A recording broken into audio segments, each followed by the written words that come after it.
तपाईहरूको समस्याको ताला कति ठुलो छ? अर्थात् मैले सोध्नुको कारण यो हो कि ताला जति नै ठुलो किन नहोस् त्यसको चाबी पक्कै हुने गर्छ, हो कि होइन? बस हामीलाई मात्र त्यो चाबी खोज्न आवश्यक छ र त्यस चाबीलाई तालचामा लगाएर सही डाइरेक्सनमा घुमाउन जरुरी छ। यसरी नै तपाईको जीवनमा चाहे कुनै पनि समस्या, कुनै पनि टेन्सन वा कुनै पनि च्यालेन्जिङ नै किन नचलेको होस्, सही चाबी र सही तरिकाले घुमाउनेले तपाईको त्यो च्यालेन्ज वा टेन्सनबाट पार पाउन सक्नुहुन्छ।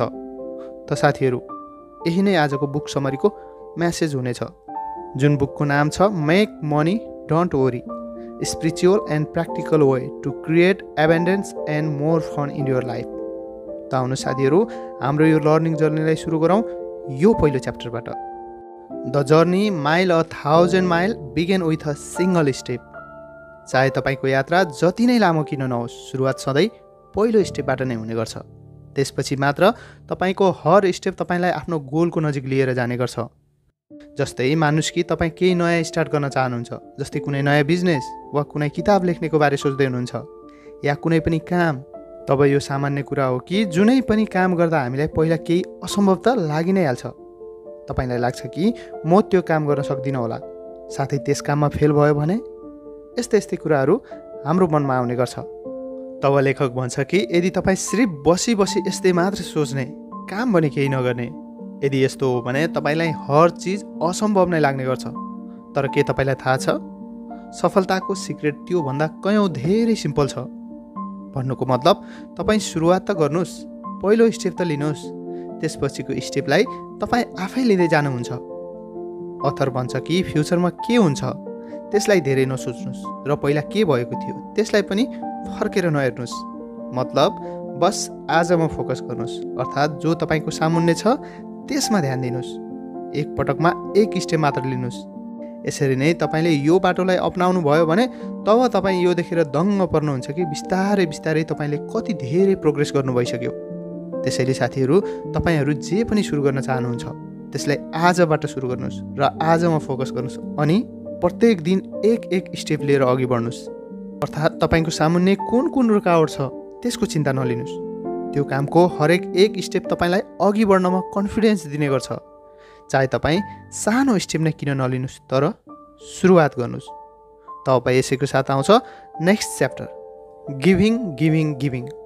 जब तपाईँले कसैको लागि केही दिनुहुन्छ भने उसको लागि त्यो कुनै आशीर्वादभन्दा कम हुँदैन, साथै तपाईँलाई खुदको लागि पनि ब्लेसिङ अट्र्याक्ट गर्नुहुन्छ। लेखक भन्छ कि पैसा सर्कुलेट हुने गर्छ र फ्लो गर्छ।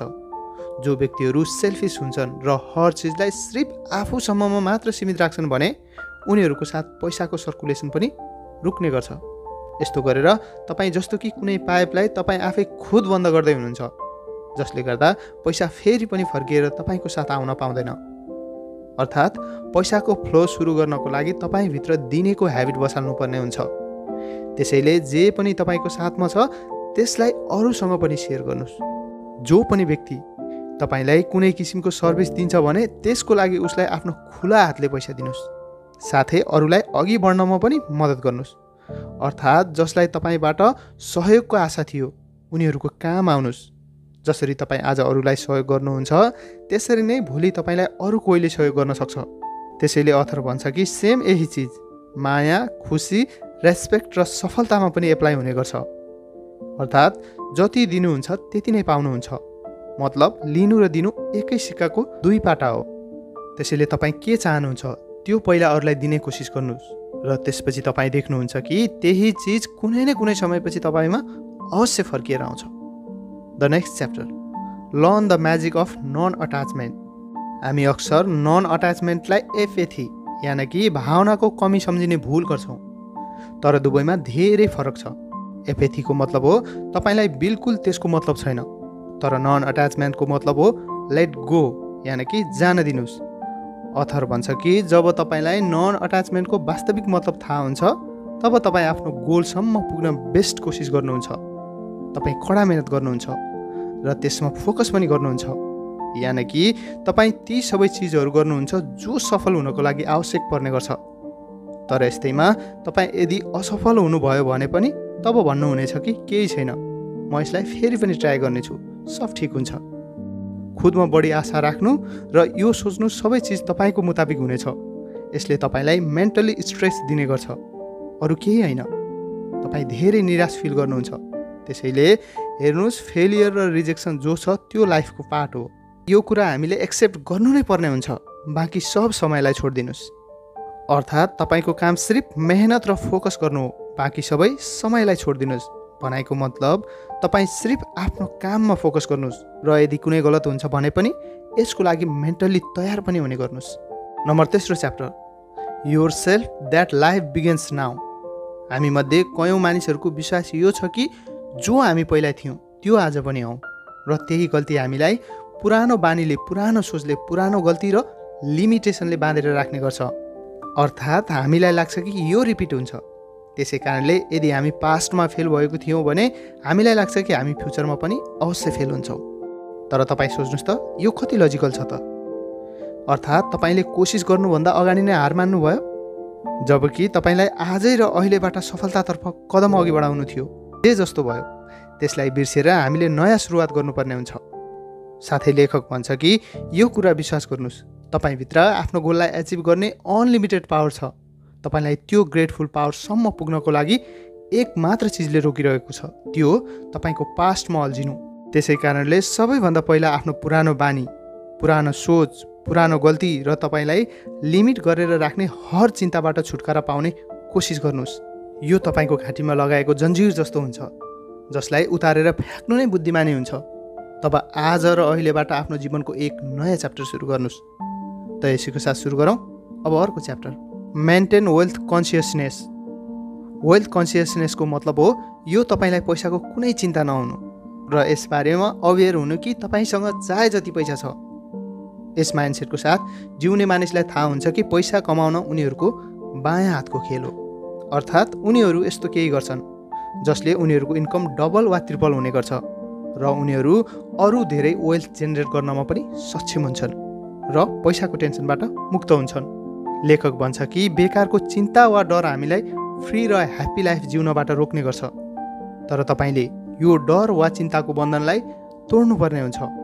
यदि एकपटक तपाईँले आफ्नो डरमा काबु पाउनुभयो भने त्यसपछि तपाईँलाई आफ्नो जीवनमा एक मिनिङफुल एबेन्डेन्स एक्सपिरियन्स हुन्छ र तपाईँ जुनै पनि चिजमा फोकस गर्नुहुन्छ त्यो अझ बढ्दै जाने गर्छ। हेर्नुहोस्, यदि तपाईँ दिनरात चिन्ता गर्नुहुन्छ भने यो त पक्कै साँचो हो कि यसले तपाईँको क्रिएटिभिटी त पक्का बन्द गर्ने गर्छ र तपाईँ जहाँ हुनुहुन्छ त्यहाँबाट कहिले पनि माथि उठ्न सक्नु हुँदैन। तब यहाँ लेखक पैसाको बारेमा यो भन्छ कि यदि तपाईँ पैसाको बारेमा चिन्ता गर्नु हुँदैन भने तब पैसा तपाईँतिर अट्र्याक्ट गर्न लाग्छ। भनाइको मतलब तपाईँको वेल्थ कन्सियसनेस तपाईँको लागि पैसा कमाउने मल्टिपल तरिकाहरू क्रिएट गर्न सक्छ र माइन्डलाई नयाँ नयाँ एक्साइटिङ तरिकाहरू मिल्ने गर्छ। साथै लेखक यो पनि भन्छ कि हामीलाई सबैभन्दा पहिला वेल्थ कन्सियसनेस थाहा हुनुपर्ने हुन्छ। अर्थात् तपाईँ यो भन्न सक्नु हुँदैन कि जब म धेरै धनी हुन्छु तब मलाई पैसाको केही टेन्सन हुँदैन। तर यसको लागि लेखक भन्छ कि यो भनाइ एकदम गलत हो। तपाईँ पैसाको चिन्ता गर्न छोडिदिनुहोस्, युनिभर्समाथि विश्वास राख्नुहोस्, साथै आफ्नो क्षमतामा पनि। मात्र तपाईँ आफ्नो टास्कमाथि फोकस गर्नुहोस् जबसम्म तपाईँ त्यसलाई एचिभ गर्न सक्नु हुँदैन। यदि तपाईँ एकपटक आफ्नो वेल्थ कन्सियसनेसलाई स्ट्रङ बनाउनुहुन्छ भने तब सक्सेस तपाईँको मुठ्ठीमा अवश्य हुने गर्छ। त साथीहरू, यस किताबमा तपाईँहरूलाई आफ्नो चिन्तालाई कसरी टाढा गर्ने, वेल्थ, ह्याप्पिनेस अनि सक्सेसलाई आफ्नो जीवनमा ल्याउनको लागि के कुराहरू गर्नुपर्छ ती कुराहरू सिकाउने गर्छ। त्यसैले यो किताब एकपटक अवश्य पढ्नुहोला यदि तपाईँ सक्सेसफुल र एचिभर बन्न चाहनुहुन्छ भने। त यसैको साथ आजको बुक समरी मैले यहीँ ल्याएर टुङ्गाएँ। तपाईँहरूलाई भिडियो कस्तो लाग्यो? यदि आजको भिडियो थोरै भए पनि नलेजेबल लागेमा तपाईँले भिडियोलाई लाइक, कमेन्ट, सेयर र च्यानललाई सब्सक्राइब गरेर च्यानलमा जोडिन नबिर्सिनु होला। हवस् त, धन्यवाद। जय नेपाल।